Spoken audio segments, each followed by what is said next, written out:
Hello and welcome to Martial Edge. Across continents and generations, warriors have dedicated their lives to the pursuit of mastery. Their stories are etched into history, preserved through discipline, sacrifice and tradition. In this documentary, we explore the art, the culture and the people who keep these traditions alive. So let's begin. Gatka is the traditional martial art of the Sikhs. It's a beautiful and powerful art form. But it's more than just fighting, it's actually a spiritual practice. It connects the mind, body and soul. When you see Gatka, you see a dance of steel and spirit. Practitioners move with both grace and strength. They wield swords, sticks and other weapons. This art comes from the heart of Punjab in India. It was born from a need to protect the innocent and uphold righteousness. It's a living tradition, passed down through generations. Gatka represents the Sikh ideal of the Sant Sipahi, the Saint soldier. This martial art is a physical expression of Sikh beliefs. It teaches courage, discipline and devotion. The name Gatka actually comes from the wooden stick used for training. This stick is called a Gatka. It allows students to practice the movements of sword fighting safely. But the art itself includes a wide range of weapons and techniques. It's a complete system of self-defense. It's a way to channel one's energy for a higher purpose. Gatka is not about aggression. It's about control and the will to stand for what is right. It's a journey of self-improvement. The sight of Gatka is honestly captivating. Practitioners, called Gatkabaz, often wear traditional blue or white clothing. They wear turbans that show their Sikh identity. The sound of clashing steel and rhythmic drumming fills the air during a demonstration. It's a performance of skill and bravery. You can see the focus in their eyes. You can feel the energy they create. This art is performed during Sikh festivals and celebrations. It's a way for the community to remember its history. It's a way to honor the legacy of the Sikh gurus and warriors who fought for freedom. Today, Gatka is practiced all over the world. It's not just for Sikhs. People from all backgrounds are learning this ancient art. They are drawn to its physical challenges and its deep spiritual roots. It's a way to connect with a rich history.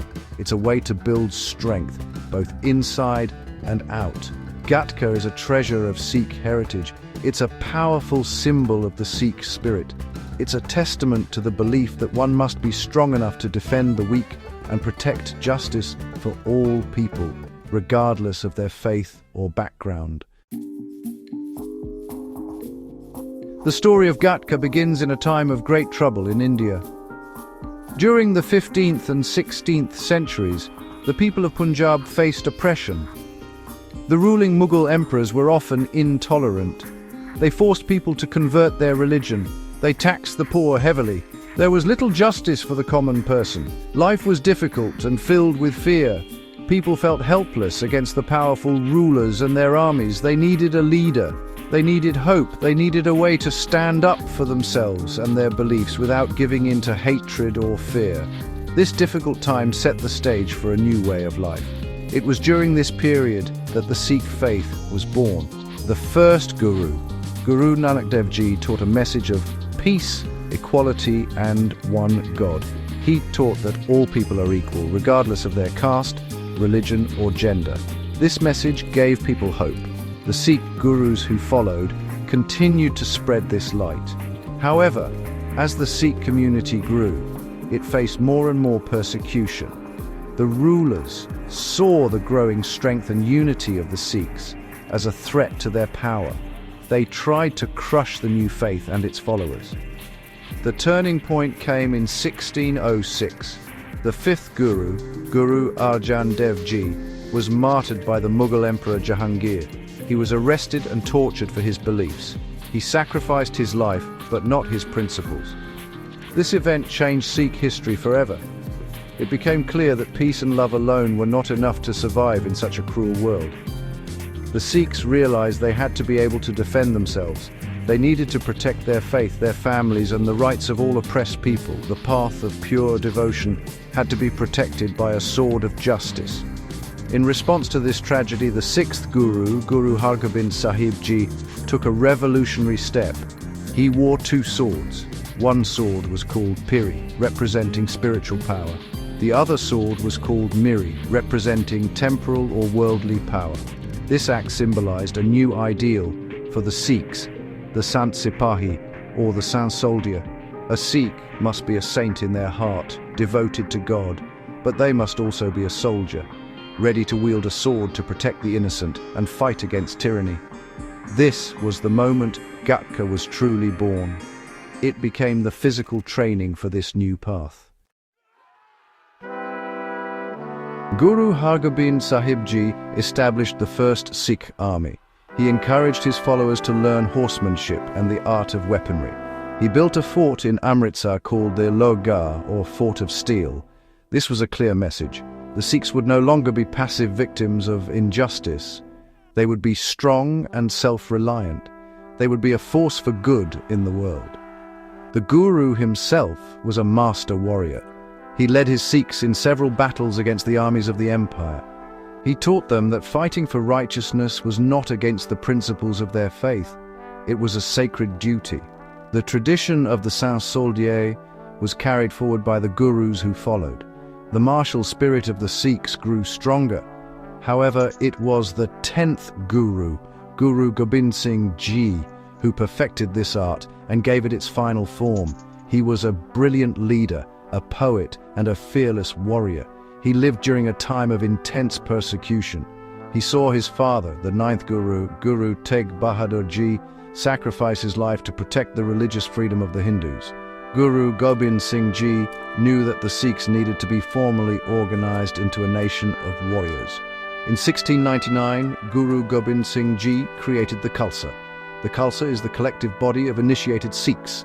He called his followers to a large gathering and asked for volunteers willing to sacrifice their heads for the Guru. 5 brave men came forward. The Guru initiated them into a new order.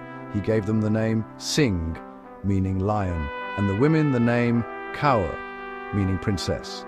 He made it mandatory for the Khalsa to carry weapons, including the kirpan, a small sword. This was a symbol of their duty to always be ready to defend justice. Gatka became the official martial art of the Khalsa. Guru Gobind Singh Ji made sure all his Sikhs were trained in it. He held competitions and demonstrations to encourage excellence. He taught that the sword was not for conquest or revenge. The sword was to be used only as a last resort, when all other means of resolving a conflict had failed. It was a tool to protect the weak and uphold Dharma, the path of righteousness. This philosophy is at the core of Gatka. It's what separates it from other martial arts. It is a gift from the Gurus, a path to being a protector of humanity. Gatka is not just about one weapon. It's a comprehensive system that uses many different tools of combat. The primary training weapon, which gives the art its name, is the Gatka itself. This is a wooden stick, usually 3 to 4 feet long. It's fitted with a small leather shield called a pari. The Gatka stick simulates a sword. It allows practitioners to train, spar, and perfect their techniques without the danger of using a live blade. This makes it possible for even young children to begin their journey in learning this martial art, building a strong foundation of movement and discipline from an early age. The most iconic weapon of Gatka and of the Sikhs is the sword. There are several types of swords used. The talwar is a curved sword, common throughout India, known for its powerful cutting ability. The kirpan is the small sword that initiated Sikhs are required to carry at all times. While it is a religious symbol, it is also a functional weapon for self-defense. Another important weapon is the khanda, a double-edged straight sword. The khanda is a symbol of divine knowledge and power. It's featured in the Sikh emblem and represents the ability to cut through falsehood and injustice. Beyond the sword and stick, Gatka practitioners learn to master a wide variety of other weapons. The chakra or quoit is a flat steel throwing ring with a sharpened outer edge. Sikh warriors were famous for their skill in throwing the chakra with deadly accuracy, even from horseback. The bacha is a long spear, used effectively by both infantry and cavalry. Another unique weapon is the katar, a push dagger with an H-shaped handle that protects the wrist. It's designed for close quarters combat and for piercing through armor. making it a formidable tool in the hands of a skilled user. Finally, there are flexible weapons that require immense skill to handle. The chakar or chakar katar is a set of weighted balls on a chain, which can be swung in complex patterns to create a defensive shield or to strike from a distance. The most impressive of these is the Shastra Vidya, or science of weapons, which includes the use of everyday items for defense. Gatka teaches that anything can be a weapon if the mind is sharp and the spirit is strong. This vast arsenal shows the depth and sophistication of the Sikh martial tradition, preparing the Sant Soldier for any situation they might face. The movements of Gatka are fluid, circular and continuous. It is often described as a dance because of its graceful and rhythmic nature. Practitioners do not stand still. They are always in motion, creating a constant flow of energy that is both beautiful to watch and effective in combat. The basic stance is open and balanced, allowing for quick changes in direction. Footwork, known as paintra, is the foundation of all techniques. Practitioners learn to move in circles and semicircles, constantly shifting their position relative to their opponent. This dynamic footwork makes them a difficult target to hit. The core of Gatka technique is the swing. The Gatka stick or sword is not just hacked or chopped. Instead, it is swung in large, powerful arcs that generate tremendous speed and force. These swings, called chakas, are often performed in a figure-8 pattern.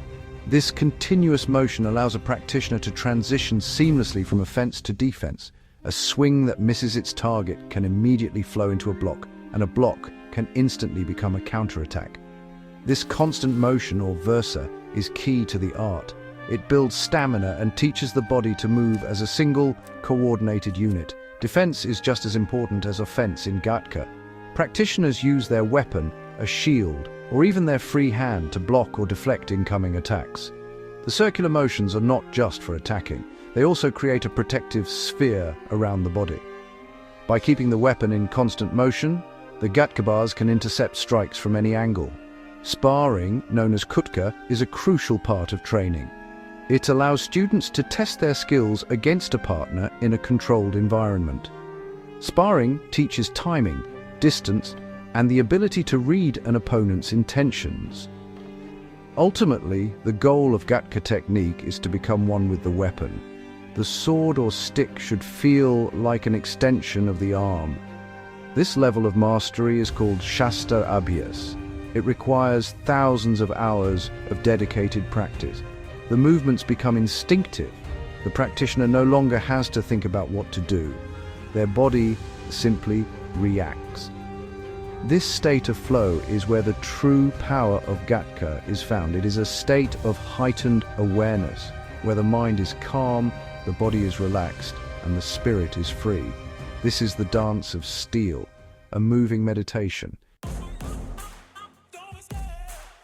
Gatka is not just a physical activity, it's, deeply connected to the Sikh faith and philosophy. The core principle that guides Gatka is Miri Piri. As established by Guru Hargobind Sahib Ji, Miri represents temporal authority and the responsibility to engage with the world. Piri, on the other hand, represents spiritual authority and the connection to God. Gatka is really the physical manifestation of this balance. It teaches a practitioner to be grounded in the world and ready to act, while remaining centered in their spiritual faith. The ultimate warrior is one who fights with God's name on their lips and justice in their heart. This spiritual connection is woven into every aspect of the art. Before starting practice, practitioners perform an ardus, a prayer. They ask for strength, guidance, and the humility to use their skills for good. They honor the gurus and the great warriors who came before them. This act of devotion reminds them that their strength does not come from their own muscles or ego. It's a gift from the divine to be used in service of humanity. This spiritual grounding prevents Gatka from becoming a sport of aggression. It ensures that the warrior's path remains a righteous one. The practice of Gatka is actually a form of meditation. The rhythmic, repetitive movements help to focus the mind.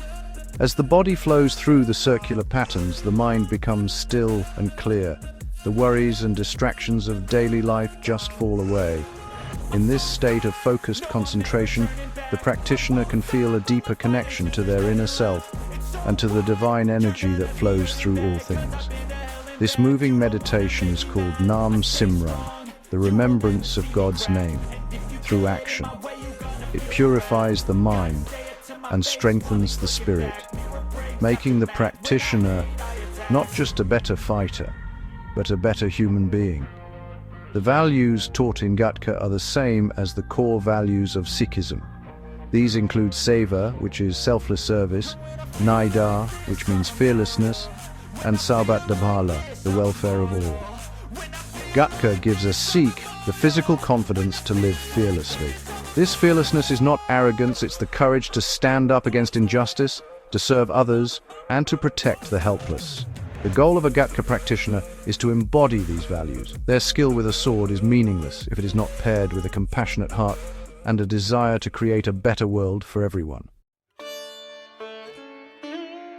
The traditional place where Gatka is taught and practiced is called an akhara. An akhara is more than just a gym or a training hall. It is, honestly, a sacred space. It's a community center where people of all ages come together to learn, grow, and support one another.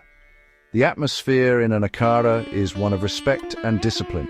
Students bow to the weapons and to the training ground before they begin. This shows respect for the art and for the tradition they are a part of. The akhara is where the character of a Saint soldier is forged. Discipline is the cornerstone of learning Gatka.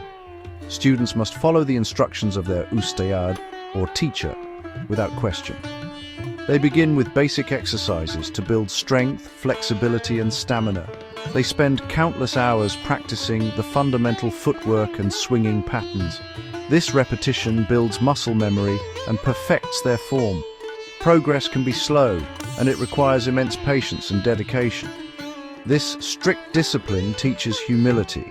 It breaks down the ego and helps the student understand that mastery is a lifelong journey, not a destination.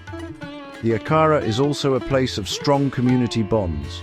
Students train together, sweat together, and grow together. They are not competitors, but brothers and sisters on the same path. Older, more experienced students help to teach the younger ones.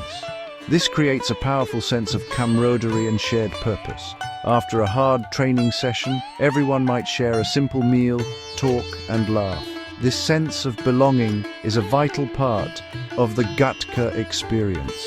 It reinforces the Sikh value of Sangat, or holy congregation, where individuals find strength in unity. Respect is another key lesson learned in the akhara. Students learn to respect their teachers, their fellow students, and themselves. They learn to respect the weapons they use, understanding them not as toys, but as sacred tools for a noble purpose. When they spar, they learn to control their power and to respect the safety of their partner. This culture of respect extends beyond the akhara and into all aspects of life. Gatka teaches its practitioners to treat everyone with dignity and to act with honor and integrity in everything they do. The akhara is where boys and girls are shaped into responsible men and women. All across the globe, the spirit of Gatka is alive and well. Take, for example, the story of Manpreet Kaur, a 16-year-old girl from a small village in Punjab. She started learning Gatka when she was just 8 years old. At first, some people in her village thought it was not an activity for girls. But Manpreet was determined. She trained hard in her local akhara. Today she's one of the most skilled practitioners in her region. She moves with a rare combination of grace and power. Gatka gives me confidence, she says. It teaches me that I am strong. I can defend myself and my family. It connects me to my guru. Her story inspires other young girls to break stereotypes and embrace their strength. Then there is the example of Jaswant Singh, a 70-year-old grandfather living in Vancouver, Canada. He learned Gatka as a young boy in India. When he moved to Canada, he saw that many young Sikhs were losing touch with their heritage. he decided to do something about it. He started a small akhara in the basement of his local Gurdwara, the Sikh place of worship. He began teaching Gatka for free to anyone who wanted to learn. This art is our history. It is our pride, he explains. When our children hold a sword, they are holding the legacy of Guru Gobind Singh Ji. It keeps them connected to their roots and keeps them on a good path. In London, England, a group of young professionals meet every weekend in a park to practice Gatka. They are doctors, lawyers, and IT specialists. For them, Gatka is a way to de-stress from their demanding jobs and reconnect with their community. Baljit Singh, an accountant, shares his experience. During the week I'm staring at spreadsheets, but on Saturday morning I am a warrior. The focus and physical exertion clear my mind completely. It's better than any therapy. We are not just exercising, we are preserving a tradition and building a brotherhood that supports us in our modern lives. These stories show that Gatka is not a relic of the past. It's actually a living, breathing tradition that touches people from all walks of life. From a young girl in a Punjabi village to an elderly man in Canada, the power of Gatka is universal. It builds confidence in the young, preserves heritage for the old, and provides a sense of purpose and community for everyone in between. These modern-day warriors are the guardians of the Guru's gift. They are ensuring that the sound of clashing steel and the spirit of the saint soldier will echo for generations to come. In our complex modern world, an ancient martial art like Gatka might seem, well, a bit out of place. We have advanced technology and different kinds of conflicts. But honestly, the lessons of Gatka are more relevant today than ever before. The world still has injustice, oppression and fear. The need for courage, discipline and a willingness to stand for what is right has not disappeared. Gatka provides a practical path for developing these timeless virtues. It's a powerful tool for personal empowerment in an age where many people feel powerless. It gives individuals the strength to face life's challenges. Gatka is also a vital bridge to the past. For the Sikh diaspora spread across the world, it is a tangible link to their heritage and identity. In a globalized culture where traditions can easily be lost, practicing Gatka is an act of preservation. It connects young Sikhs to the stories of their warrior ancestors. It gives them a sense of pride in who they are and where they come from. It's a physical embodiment of Sikh history, a legacy in motion that can be seen, felt, and experienced directly. This connection to one's roots provides a strong foundation for navigating the complexities of modern identity. Furthermore, Gatka offers profound benefits for mental and physical health. In a society struggling with stress, anxiety, and a sedentary lifestyle, Gatka is a powerful antidote. The intense physical workout improves strength, coordination, and cardiovascular health. The meditative aspects of the practice calm the mind, improve focus, and build mental resilience. It teaches control over one's emotions and impulses. It's a holistic system for well-being that integrates the mind, body, and spirit, something that's often missing in modern fitness routines that focus only on the physical body. Ultimately, the importance of Gatka lies in its core message, the ideal of the saint soldier. It reminds us that true strength is not about aggression or dominance. It's about having the power to protect and the compassion to serve. It teaches that every person has the capacity to be a force for good in the world. Whether it's by defending the vulnerable, speaking out against injustice, or simply living a life of discipline and service, the spirit of Gatka is the spirit of positive action. It is a living legacy that continues to inspire people to be brave, to be disciplined, and to dedicate their lives to the welfare of all. Thank you for watching. If you enjoyed this documentary, please like, subscribe, and join us for future journeys into the world of martial arts. And this is Martial Edge.